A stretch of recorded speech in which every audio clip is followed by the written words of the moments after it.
সাহাবায়ে কেরাম যে মেয়ারে হক ছিলেন এই বিষয়টা আমি আজকে সরাসরি কোরআন থেকে প্রমাণ করব ইনশাআল্লাহ। আসুন এর আগে জেনে নেই যে মেয়ারে হক এই কথার অর্থ কী। মেয়ারুন শব্দের অর্থ হচ্ছে মানদণ্ড বা মাপকাঠি, আর হাক্কুন শব্দের অর্থ হচ্ছে হক বা সত্য। এবার আসেন সাহাবায়ে কেরাম মেয়ারে হক বা সত্যের মাপকাঠি ছিলেন এই কথার দ্বারা উদ্দেশ্য কী সেটা আমরা দেখে নিই।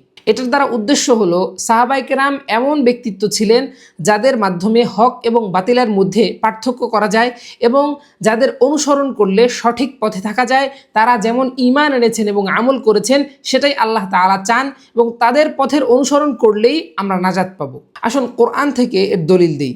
আল্লাহ তাআলা কোরআনে পাকের মধ্যে বলেন, আমিনু কামা আমানান নাস, যে তোমরা ঈমান আনো যেভাবে লোকেরা ঈমান এনেছে। এখানে যে আন্নাস বা লোকেরা এই শব্দটা আছে এ ব্যাপারে সকল মুফাসসিরিনে কেরাম একমত যে এটার দ্বারা উদ্দেশ্য হযরত মুহাম্মদ সাল্লাল্লাহু আলাইহি ওয়াসাল্লামের যে সাহাবায়ে কেরাম ছিলেন তারা।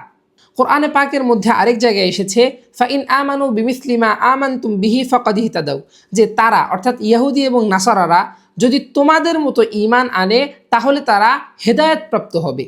এই যে আল্লাহ তাআলা বারবার সাহাবায়ে কেরামের ঈমান এবং আমলের কথা উল্লেখ করে বলছেন যে তাদের মতো ঈমান আনো, তাদের মতো আমল করো, এই কথার দ্বারা কি বোঝা যায়?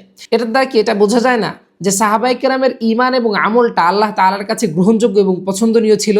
যেমন ধরেন আপনি আমাকে বললেন যে ভাই আপনার ফোনের মতো একটা ফোন আমাকে আপনি কিনে দেন। এই কথার অর্থ কি? যে আমার ফোনটা আপনার পছন্দ হয়েছে এবং আমার মতো একটা ফোন আপনি আপনার নিজের জন্য চান, অর্থাৎ আমার ফোনটা আপনার ফোনের জন্য মানদণ্ড।